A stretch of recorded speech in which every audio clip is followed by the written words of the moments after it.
Thank you, guys. I hope you all can hear me.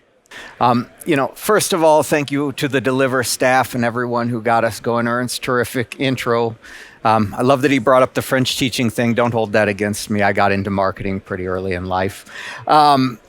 Here to tell you about how to grow your business. FedEx, in terms of e-commerce, it's a relatively new team. I think the biggest pleasure so far in my professional life was actually we launched that team 4 years back, kind of from a standing start, because in Europe, FedEx was never really focused on growing e-commerce. We've been on a rocket ship growth pattern since we launched in 2019. We've been doing a lot of work. We try to be as customer-centric as possible. And the most important thing is coming to conferences like this, getting out with our retailers and e-tailers, talking to them about what works. And we're going to share some of that feedback with you guys today so that you guys can also take advantage of that growth. So I won't linger too long on FedEx history, but for those of you who might not be, so familiar with the company, we did celebrate our 50th birthday back in April, so we're quite proud of that. And there are more or less 3 reasons you'd know FedEx. I mean, obviously, founded in Memphis, Tennessee with less than 200 packs, we're now the world's largest cargo airline. Second reason is because of Wilson. Our first ever strategic collaboration was with Tom Hanks, which I thought was a really great move. I wasn't around back then, but I fully support it. We've also moved some really fun things across our 50-year history. King Tut's tomb, lions, pandas, and all of that. But the third reason you probably know FedEx is that throughout our history, we've been a real bellwether for the economy. So a predictor of where the economy goes, and that's related to the fact that we're such a fundamental enabler for growth. So, the mission of FedEx is to connect, people, to connect communities, to connect countries, and to connect continents so that the economy can flourish and that people can grow. And that's been our mission since day one, and it continues today. When I took over, we actually had this big spike in the GDP. I'd like to take credit for that, but I don't think I can. But this isn't about me or about FedEx. Today is all about you guys and how we can help you grow your revenues, especially in the times of need like right now where you might be looking for new streams. I hope you'll come away knowing that cross-border revenue growth is a great place to look.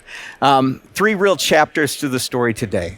I'll first give you a little bit of an overview from the market of where we see specific opportunities where you can take advantage.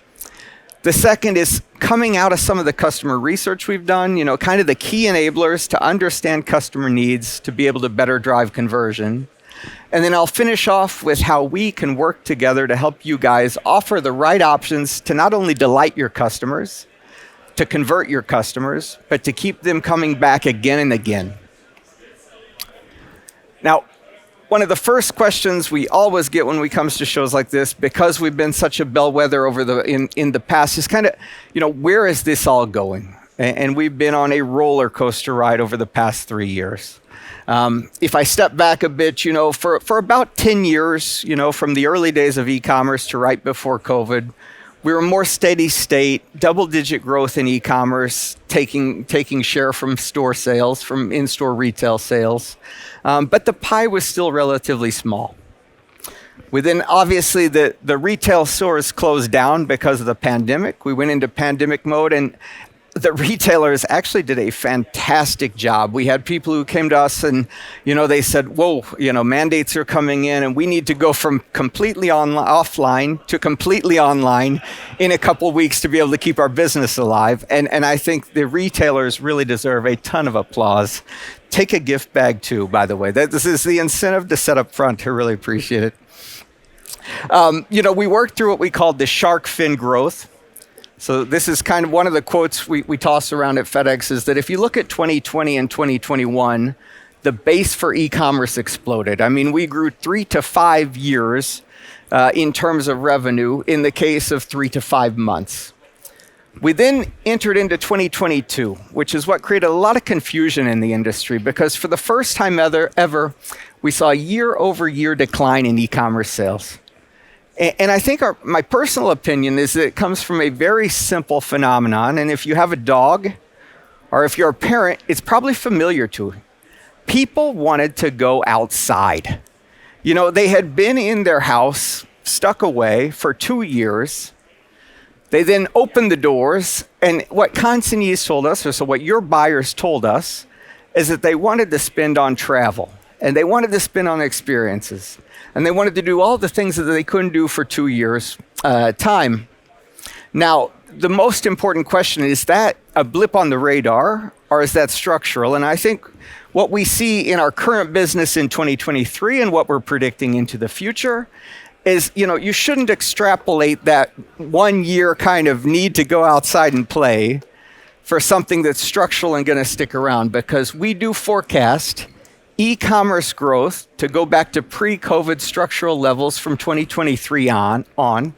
And in fact, if you look at the numbers a bit more closely, you'll actually see that e-commerce sales will grow at 5 to 6 times the rate of in-store sales between 2023 and 2026. And that's now on a COVID base. So no longer on that small piece of pie, but on a gigantic piece of pie that we grew over the past 3 years.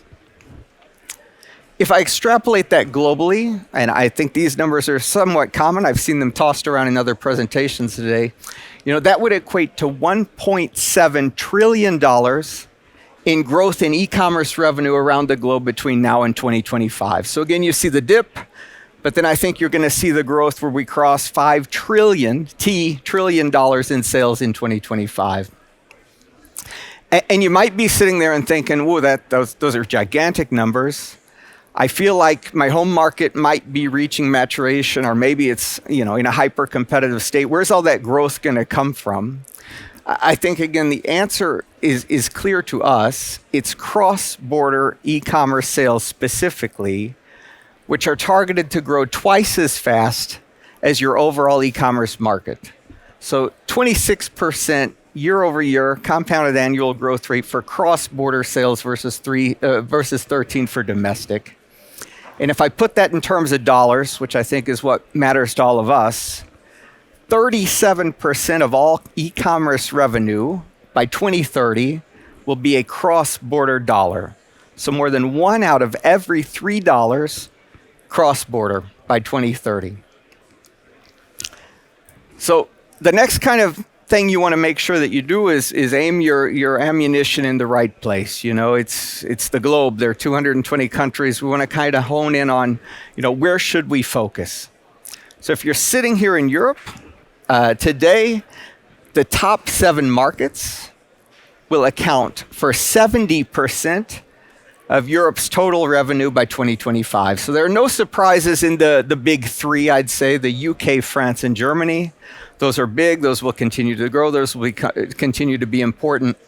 I think the one call out I might make here, and it's specifically where Fedex has seen a lot of growth over the past 2 to 3 years, is the Turkish market, coming on extremely strong, shipping into mainland Europe, but also from a buyer perspective. $44 billion by 2025, and I think with e-commerce numbers, you can always add a bit more growth than what we're projecting. I don't doubt they'll be in the top 5 by 2030. Again, though, Europe is quite limited, and I think if you take away nothing else, it's, you know, make sure you're expanding kind of your horizon in where you look. The fastest growing e-commerce markets will, for the most part, be outside of Europe. If I just focus in on Spain, Italy, and Turkey, the story there is quite simple. During COVID, people started to buy online. They were later adopters of e-commerce. Internet penetration went up. More people buying online. That story will continue. You have your kind of classic emerging markets, Brazil, Argentina, South Africa, and India. You know, youthful cultures, emerging middle class, looking to spend more, especially on premium quality goods coming from Europe. And then you've got what I call your old stalwarts, which I'm becoming an old stalwart, as Ernst pointed out. But, you know, first of all, Australia, a completely import-driven market. We see a lot of business coming out of the UK to Australia because of the language. It makes it very easy to localize everything. But also from mainland Europe, business into Australia is booming. And then don't sleep, and I almost have to say, it's not because of where I come from. Don't sleep on the United States. because it is still in the top 10 fastest growing markets in terms of e-commerce and cross-border growth, even though it's already one of the most mature and largest in terms of total dollars spent. Specifically here, I think what's interesting is 1 out of 3 shoppers in the US is now a cross-border shopper. And that is one of the places where the world has changed over the past couple of years. If you think we're a country of 300 and something million people, that means we have more than 100 million active cross-border buyers sitting in the US, and they all love Belgian chocolates and French shirts and Italian shoes and everything else that you can imagine that, is a quality European good that you guys are selling. So then the second thing is, kind of once you know where to aim, it's how do you meet customer need? Because it's also a bit daunting if you're trying to sell into, maybe 10, 20, 30, 100 different markets. You need a carrier. You need to work with partners who know how to get there, and then they know what the local preferences are. We've done a lot of research there, and I'll share just a couple of things. And there's no rocket science here, right? I mean, we're talking to the same people who buy your goods every day. We find that 5 factors are really driving overall e-commerce growth, and I think they're here to stay. The first is the need for greater convenience. We're all busy people, and I think if you think back to convenience, what that meant during COVID was that, can I buy the good? Because the store across the street was closed down, so it was really a question of, can I buy it? I think it's now that we've all lived through that, it's no longer can I, it's I want to buy the good. And I just a show of hands, raise your hand if over the past year you've made a convenience, and when I say convenience, I mean a laziness purchase using e-commerce because you just couldn't be bothered to go out and do it. And my hand is way up. I can tell you for me, it's anything that's cleaning products, dry goods. I live across the street from a grocery store, and I still have paper towels brought right to my house every month. They come from France. They must be really good paper towels. But, quite interesting. And that's the convenience aspect of it. I realized during COVID, why am I doing this? I can have the guy bring them to my door. I take them up the elevator and we're done. And I don't think that's going away. So again, building the case that we're not in that dip for a long time. The second is certainly the desire for greater choice. And I think this is a tale as old as time. This is back when we first launched boats into the ocean. We wanted to go get products we couldn't find in our backyard. So none of these are related to COVID, and that's kind of the thing I want to get across. People want to buy Italian shoes and English suits and American shirts, and it's really expensive to go to those 3 countries. And it takes a lot of time, so it's against that convenience thing to go to multiple stores. But I can do it all with 3 clicks of the buy button, or maybe even 1 click of the buy button if you're shopping at the right place. So the desire for greater choice, and specifically, quality European goods has never been higher. So you need to make that easy. Growth in the number of people buying online is kind of the third one. And this is a bit related to COVID. But what I think is really interesting here are the people who tell us, never shopped online before, now doing it. It's not the youth. This is the revenge of the boomers and the revenge of the millennials, maybe the late millennials. These are really our parents and our parents' parents who they didn't have a way to buy Christmas gifts in 2020.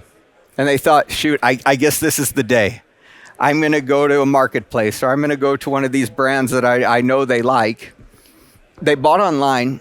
It was so convenient, so easy, that they continue to do it. They're relatively well-off people for the most part, comparatively. In fact, more than 50% of those shoppers, that new population who started buying online during COVID, they tell us they plan to spend more than they spent during COVID. So again, you've got a new population spending more money.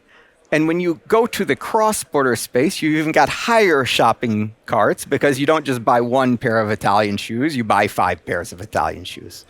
So you have a real case for cross-border there, fueled by The growth in mobile commerce, which again, if you think of those emerging markets, they're all mobile first. I can probably buy something while I'm sitting here speaking if I want.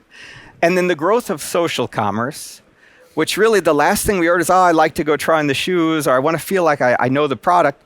With social commerce, we've completely, and if I mean you guys as retailers, you've completely broken down those barriers. You know, you have live shopping, you have Instagram influencers, you have people who you trust, who you can see hold the shirt and use the shirt and give feedback on the shirt. And then the beauty of it is, again, buy button.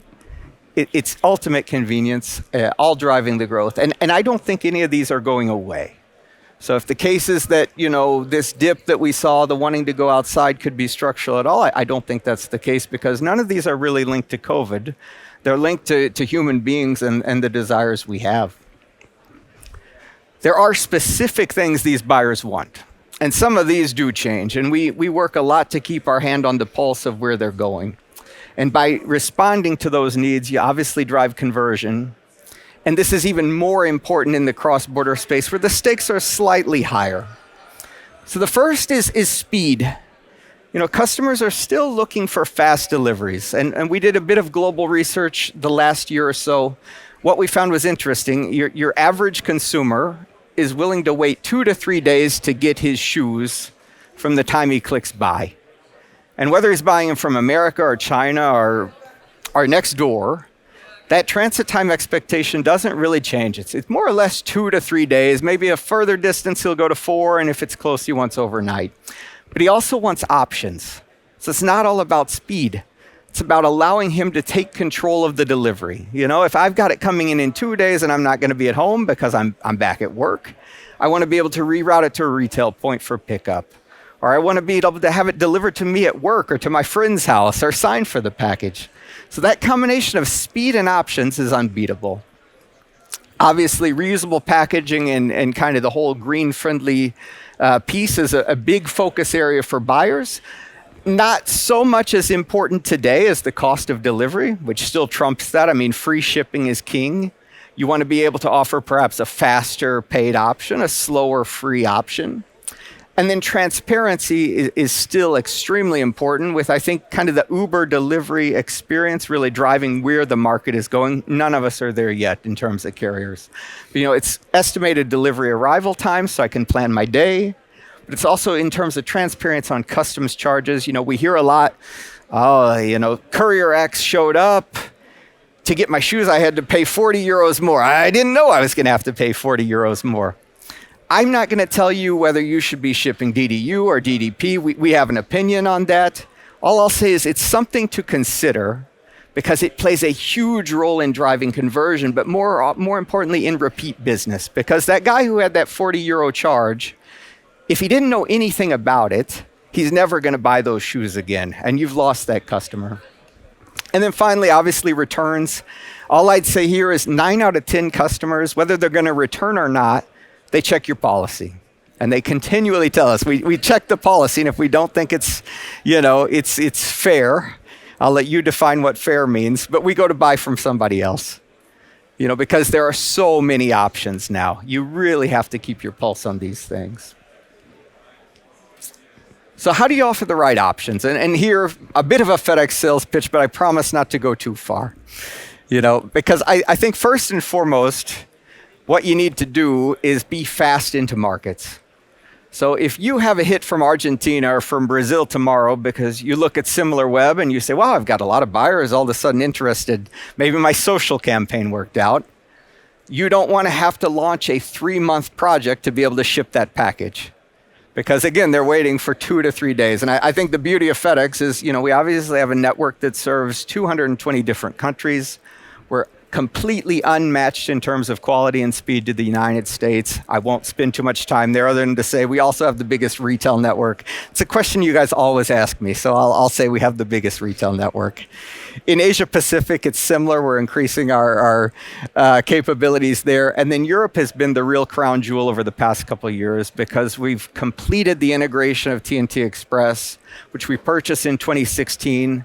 That's now allowed us to offer you guys options, which are the absolute best thing you can do to drive conversion. We have our air network, which is overnight. So when I forget my suit, I can have it shipped to Amsterdam next day, so I'm ready at 10 a.m. But now we've got the ground network, and this is the crown jewel because it's allowed us to push into e-commerce. It's more sustainable. It still connects most major metropolitan cities within 2 to 3 days, so it hits that transit time window. And then it's lower cost to both you guys and then to us as well to operate. We know e-commerce is all about, connectivity. I won't spend too much time here because I have a feeling as mature retailers, you know more about it than I do. But, needless to say, at FedEx, if you want to start shipping today, you can. We're that easy to get up and going with. In fact, if you're already shipping with FedEx from the Netherlands to Belgium, where I live, and you want to start shipping to China, you can do that as well. It's the same technology stack. It's the same access. It's the same label. Everything is put together to make it easier for you guys to get into market. We know a lot of you guys are using third-party solutions. This is an area we've pushed hard. We now have 50 certified compatible solutions we work with that connect to 400 marketplaces. So probably no matter where you're selling, whether it's marketplace or brand direct to consumer or whatever you like, we've got a solution that can help you meet your needs. If you're a little bigger, you can integrate with APIs. And then one place we've pushed over the last year, we say partnership is the new leadership in e-commerce. So we've started to work more and more with partners to be able to provide capabilities that aren't in our core. So one of these is the whole pre-click experience. And we've partnered up with eShop World as of just a couple months ago, actually, to get that off the ground. So we can now do localized checkout. That's huge. Localized payment, which is very big. If you're going to sell in Belgium, you better have bank contact. If not, nobody's going to buy. Again, all in a single plugin, and the beauty of it is connects directly to your FedEx transportation portfolio. We've launched new services because we believe that the key here is not to be a one-trick pony. We know your buyers have different needs. We know you guys have different needs. The crown jewel is our express shipping offer, FedEx International Connect Plus. It's been tailored to hit that 2 to 3 day window as much as possible, unless you're going to the further reaching destinations and origins of the world. And it has our entire value prop baked in. So you get all the delivery management, the retail access, and everything else. If you want to go faster, we have our classic overnight 2-day product, FedEx International Priority. And if you want to go slower and you have some lower value shipments, we've added FedEx International Connect, which is a completely outsourced third-party solution for more lightweight, low-cost products. All about control, FedEx Delivery Manager, and I think this is one of the beauty, the best things about being able to sell FedEx is that we're extremely consistent.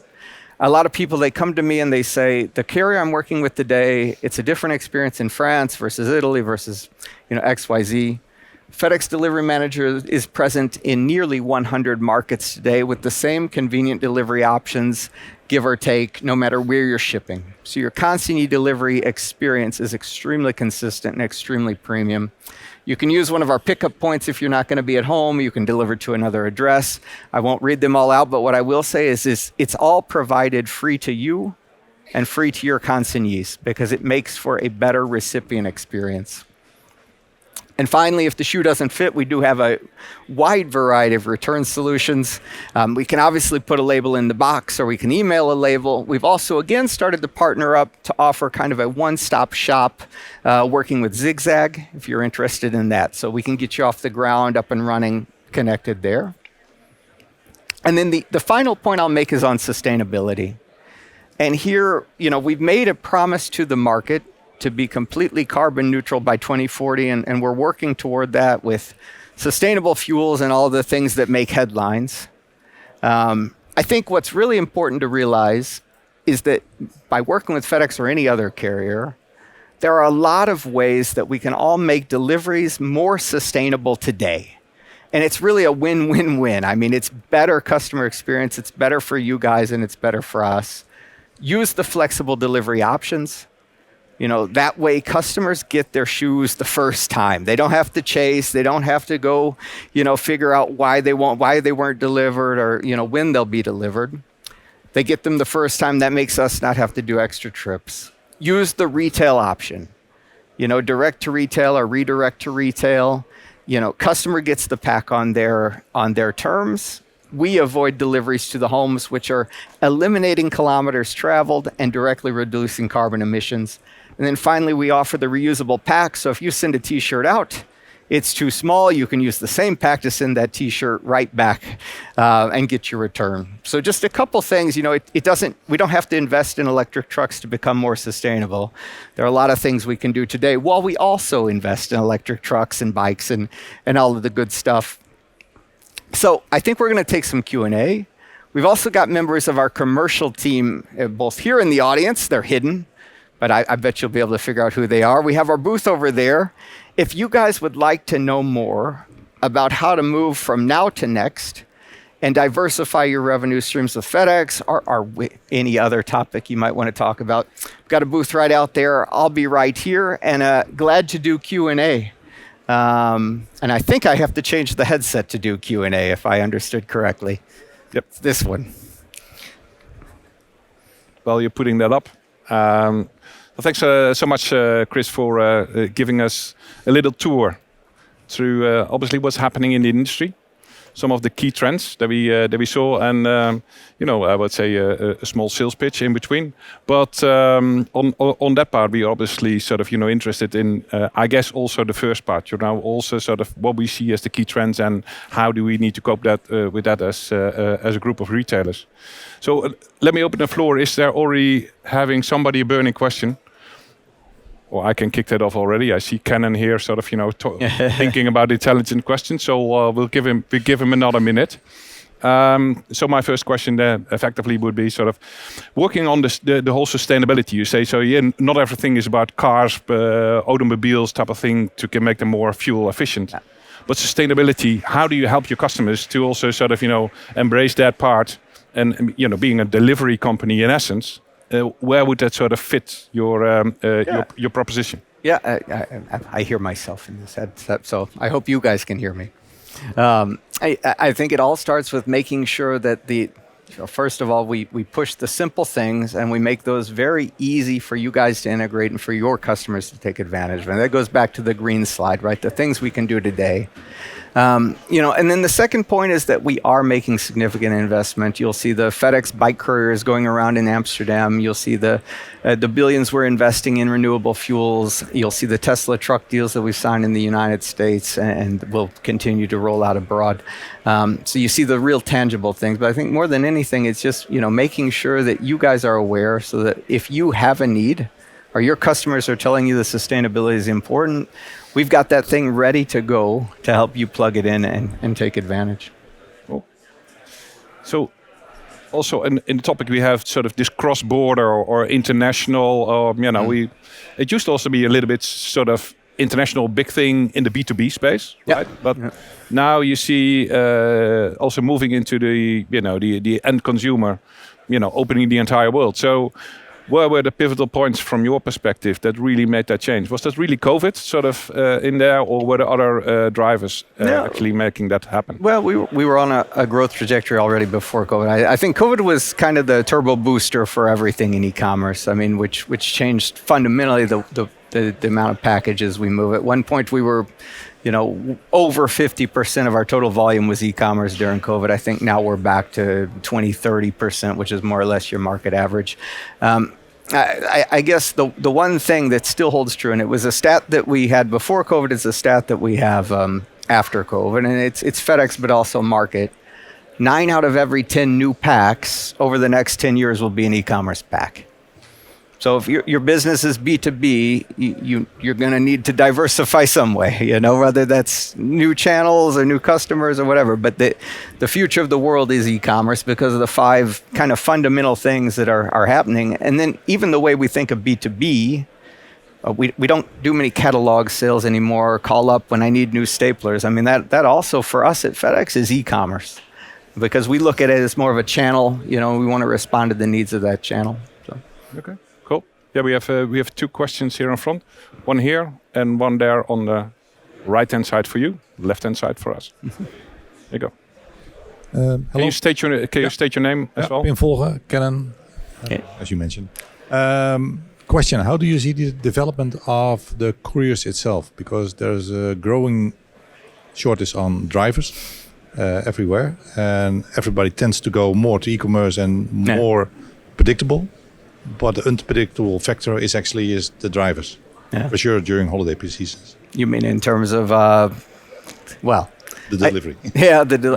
I mean, look, I guess the one thing that we've somewhat changed for our couriers is that the vehicles they're using are quite different than what we used to operate. I mean, if you think of the B2B, when we were fundamentally B2B, it was big trucks and pallets and what do you call these things, where you move the big boxes around. I think now you see the smaller Sprinter vans, the electric vehicles that we're pushing in because, even the cities are locking down in terms of where we can get in, when we can get in, how we can get in, size limits. And then even going a next level, and the couriers actually tend to really love it, but the whole cargo bike approach, so that we more or less would put a truck in the city center and then we could distribute, almost use that as a mini hub so that then you have more couriers, but doing things in a smaller, footprint. So cargo bike, it gets very local. I think that's, the biggest change. Thanks for the question. We have a question over there, Paul. Yeah, Paul Needham from CP Research. Hi, Chris. Thanks for an interesting presentation. It follows on a little bit from that question. What do you see in general as let's say, the pain points, the biggest challenges? I mean, you're very bullish about the growth, and there's a lot of figures out there about the growth, but of course there are challenges to overcome. So, what are they, and are there answers out there, or are there pain points that are going to remain pain points for a while? No, and I think if you look around the number of booths, the answer is in not being afraid to look to other people who might have the answer. And I think that's one of the things we learned with FedEx. One of the examples, we know things like duty tax, customs paperwork, harmonized codes, if you even want to go into a more granular level. Those things scare retailers. They scare retailers more than they scare buyers, because the buyers don't think about them until it's too late, but they scare retailers. But I think, one of the things we've witnessed over COVID is the number of solutions to those problems is proliferating much faster than any of the problems. So, as I said, duty and tax is a good example. Before we do try to push DDP, but our customers would say, well, how do I do it? And if I'm completely honest, I think a couple of years back, we were kind of like, well, try to calculate the duty and tax, and somebody even used an Excel sheet and put it in the shopping cart. I think we're much more mature today. You have Zonos, you have eShop, you have fantastic third-party solutions that will do this all for you. Don't be afraid to look to your partners for help. Same thing with clearance paperwork and everything else you can imagine. So I think the good news is I see the solutions proliferating at a much, much faster rate than the problems, which are still sort of the classic paperwork and some of the pitfalls of international shipping. And then I think the second barrier, especially when you get into higher value cross-border, is just if I'm in the US and I'm buying something from the UK, I'm somewhat worried, especially if your transit time quote is in terms of weeks, and maybe you haven't figured out visibility yet. So I think when you start to look across borders beyond Europe, into the intercontinental moves, it's even more important to just do the basics really well. Consistency, visibility, speed, I think, is still extremely important. Again, to hit that 2 to 3 day window, but that takes away a lot of that fear of, it used to be that I'd order something from Asia and I'd get it in 2 weeks and I'd hope it arrived. Today, people expect 2-3 days and door-to-door tracking, and the same thing I get when I buy from Belgium to the Netherlands. Okay. You have a question over there? Hi, thank you for a good presentation, and I'm coming from a smaller market. We are developing a marketplace in our area, Balkan area, and we would like Which to be... Which company do you represent? Ananas, Serbia. Thank you. And we will be the player who will be representative on all Balkan. And also we have planned to do international transportation and importation and to end customer. Also, I can confirm everything what you explained to us. It is true, because we are very young young company, and we are doing that. I would like to ask you, what do you think about PUDO locations, pick-up drop-off locations? Do you see potential there? Because, example, we are investing in lockers, and we are investing in pick-up drop-off locations like cafe, bars, restaurants, and etc. And it is very surprised. We are surprised that people like that. To pick up something what it can stay 48 hours. They don't need to wait a call of current carriers, and etc. How do you see that? I think what's more surprising, people say I want it, I want it overnight, but I'm willing to wait 48 hours to go get it once it lands. So if I won't go back to the slide, but the 37,000 locations we have are a mix of lockers and PUDO. So we work with, for example, Mondial Relais in the Netherlands. And the way we've done it and built it out at Fedex is we have local teams who just tell us what the preference is. Because I sitting in Brussels can't know what Germans like. Maybe I could try, but I'd be wrong more than I'm right. So we really work with the local teams to just tell us. And we're more or less 80% of the more like the cafes, the press shops, the things that you mentioned. There are certain markets where lockers work really well. So in Denmark, we do lockers. In Poland, we do lockers. But it's really local taste and preferences. I do see it was growing quite quickly before COVID. Obviously, it's very convenient. I think during COVID, those same stores closed down just like everyone else. So our numbers in terms of lockers went to almost zero, retail the same. It's starting to come back as people go back to work. But then we've also come up with other options for, third-party carriers or delivery to a neighbor, which are, almost just as important. But it's a key focus for us to continue building out the network. Thanks for that question. Question over here. By the way, one of our fastest growing markets is also it's Lithuania, Balkans. So even a slow blower, we put a lot of effort into those because we want to be the first people on the ground. So talk to one of our guys afterwards. Get you taken care of. Thanks. Tomek from Whiskey Rocks. I just wanted to ask if you are making also fulfillment services, if you are coming back closer to the customer, in terms to shorten the lead times, delivery times. Yeah, in the US we do. In Europe we have dipped our toe in the water would be the fairest way I could state it. I mean, we can work with you to develop things, especially in the Netherlands where we have properties. But, it's definitely, again, talking about where we build in our core and where we partner, it would be a place where we partner. So, for example, one of our biggest customers for FICP is a company called Active Ants, who you might know. They do fulfillment services out of the Netherlands. So they use FedEx, and we work with them to make things happen. But not in our core. If you have the right case and it works out, we can do it. But it's not something in Europe today we focus on. Okay. Thank you. Other questions? Yeah. Let me ask you another question. Yeah. You talked about hey, we are more open to partnerships. And, there was not, let's say, the strong point of FedEx in the past, right? So let's be honest on that one. But also some of that is competition. You could say a platform like Let Me Ship or something, they could also be a competitor, but it could also be a partner. So how are you dealing with it and what has driven the change? Yeah, well, competitor versus partner is a gray area in this game in e-commerce. I mean, I think we're definitely more open to it. The places where we partner are really pretty simple, twofold. It's capabilities we can't do, like retail, or that we won't do yet in terms of first party. And then the second is, something like Let Me Ship, or, one of our big partners is Shippo, SynCloud, all of these kind of providers who offer rates as well. Where we try to get in with them, that's maybe not the right word, but we try to look at them as a way to get access to a customer base that we couldn't get directly. So, whether that's capability and doing things we couldn't do directly, or working with partners to get access to a customer base we couldn't do directly, or even things like eShop World, where they simply have an industry-leading solution that matches so well with the transportation we provide. That's where we partner. We try not to copy our core in the partnership. But you mentioned also in the payment service. Exactly. And that, exactly. Those type everything of activity, right? Yep. So other questions from the room at the moment? So I do have another question. So we do see we have super sexy, cool companies out here, right? Guys that have grown thousands of percentages, and they're obviously they have obviously super talented people, right? And you're a little bit in the war of talent, right? Sort of, what would a company what would you offer differently than those guys when you as Fedex, in order to get that talent also on board? That's a really good question. I guess we've turned 50 now. We can no longer be the early adopter or whatever. I mean, I think FedEx. We've always been, since we started, people, service, profit in that order of focus. So, treat the people who work there well. They'll provide good service. That will lead to profit.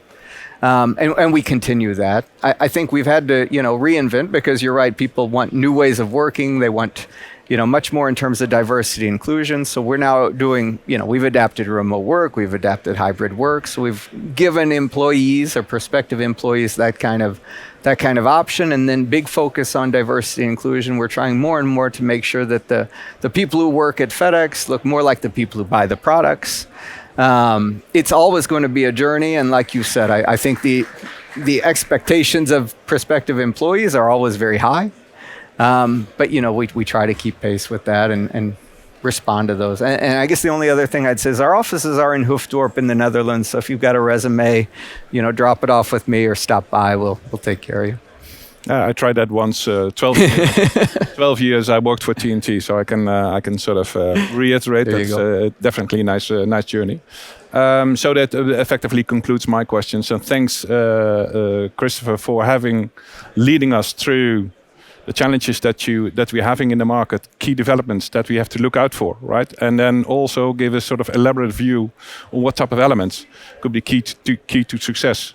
And enabling the sort of back to the topic, international cross-border is there to stay, and it's going to be cross-border everything, probably much more than we ever had anticipated.